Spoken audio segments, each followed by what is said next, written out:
tonight. One of the most important waterways on Earth is turning into a pressure point for the entire global economy.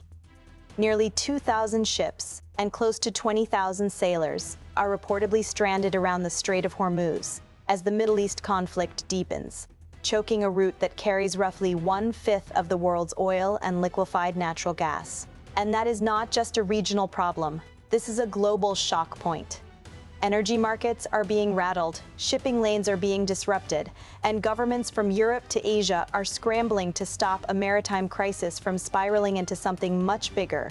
According to maritime tracking data cited in the report, 3 vessels linked to Oman, 2 very large crude carriers and 1 LNG tanker, appeared to approach the Strait of Hormuz by hugging Oman's coastline, instead of using the more dangerous northern route through waters near Iran. All 3 were reportedly managed by an Omani shipping company.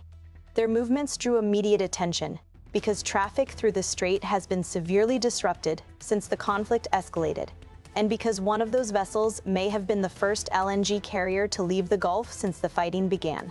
But here's the bigger problem. Even tracking these ships has become difficult.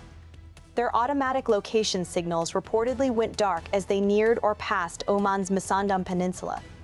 In a region now plagued by jamming, spoofing, and extreme military tension, even knowing which ships have made it through is no longer simple. The report says each tanker was carrying around 2 million barrels of crude, while the LNG vessel appeared to be empty. Iran, meanwhile, is reportedly in talks with Oman on a new protocol to monitor ship traffic through the strait. Iranian officials say the effort is meant to facilitate safe passage, not impose restrictions. But multiple reports also suggest Tehran has been seeking a system of approvals and transit fees for ships moving through the corridor, with costs that could reportedly reach into the millions of dollars per voyage. If that becomes reality, the consequences for global trade and energy prices could be immediate. And this is why the rest of the world is paying attention. The United Nations Security Council has been split over a draft resolution that would allow countries to take what it calls necessary defensive measures to protect shipping in and around the Strait of Hormuz for at least 6 months. Supporters argue the world cannot allow one of its most strategic choke points to remain paralyzed. Critics warn that authorizing force could push the crisis into an even more dangerous phase. China has signaled deep concern. According to the report, Chinese Foreign Minister Wang Yi warned that the strait will remain unstable unless the broader conflict ends, and he cautioned against steps that would further militarize the situation. French President Emmanuel Macron has also rejected the idea of reopening the waterway by force. He called such a military operation unrealistic and warned that any outside force entering the area would face threats from Iran's Islamic Revolutionary Guard Corps, from coastal missile systems, from a heavily militarized shoreline. That alone would be serious.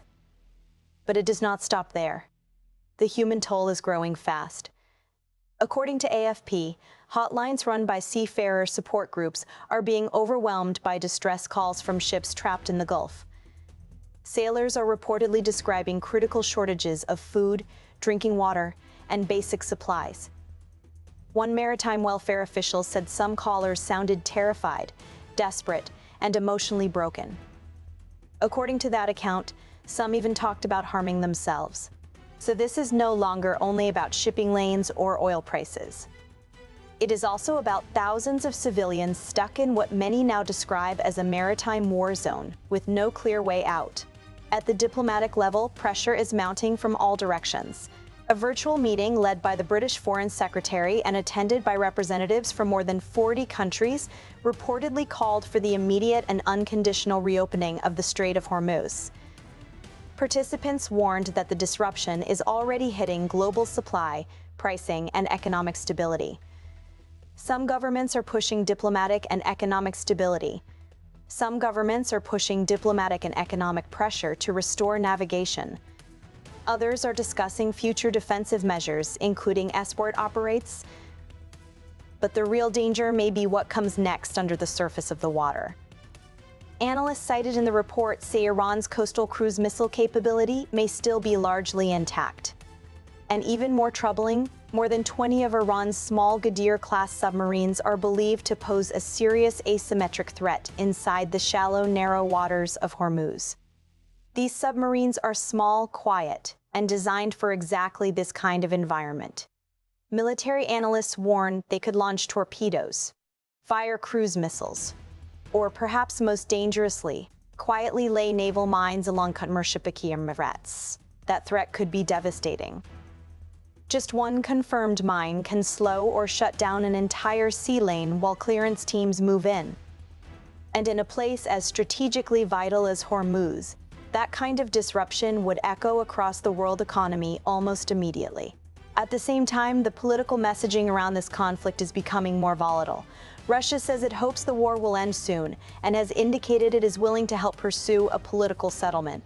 Russian officials have warned the United States and Israel not to play with fire, arguing that the violence is already harming regional stability, food security, and global energy markets. Iran's own rhetoric is also growing more intense. The report says the Speaker of Iran's parliament claimed that 7 million Iranians have volunteered to fight if the United States launches a ground invasion. That figure has not been independently verified. Iranian media also reported mass enlistment drives and nationwide mobilization campaigns, underscoring how emotionally charged and dangerous the confrontation has become inside the country. And then there is the military shadow war already unfolding across the region. Iran's Revolutionary Guard has claimed responsibility for heavy missile attacks as part of what it calls a broader retaliatory campaign against U.S. and Israeli-linked targets. Those claims include reported strikes on military and industrial-linked targets. Those claims include reported strikes on military and industrial facilities in multiple countries. Some of those battlefield claims remain difficult to verify independently. But the pattern is clear. This is no longer a narrowly contained conflict. It is spreading in geography and intensifying. According to the report, even some U.S. officials were caught off guard by the scale of Iran's retaliation. That matters because it suggests assumptions about Tehran's limits may have been wrong from the start. And when miscalculation enters a crisis like this, risk rises fast. Iran also appears to be shifting tactics. After launching large barrages in the early phase of the conflict, recent data cited in the report suggest Tehran has moved towards smaller, more selective attacks, possibly to preserve launch capability and focus on higher-value targets. Analysts say that may not mean Iran is weakening. It may mean Iran is adapting. The United States is adapting too. The report highlights a lower-cost attack drone called the Lucas, described as a fast-developed system modeled in part on reverse-engineered Iranian drone technology. It has reportedly been used against Iranian weapons infrastructure and air defense targets. That reflects a bigger shift in modern warfare, less emphasis on expensive prestige weapons, more reliance on scalable, cheap, mass-produced systems that can be fielded fast. But none of that changes the central fact tonight. The Strait of Hormuz remains a live fuse. Tens of thousands of people are trapped in the middle of it. Markets are reacting. World powers are divided. Military options look dangerous. Diplomatic options look urgent. And every hour this corridor stays locked down, the cost rises. For sailors, for energy consumers, and for a world that is once again being forced to confront how fragile global security really is.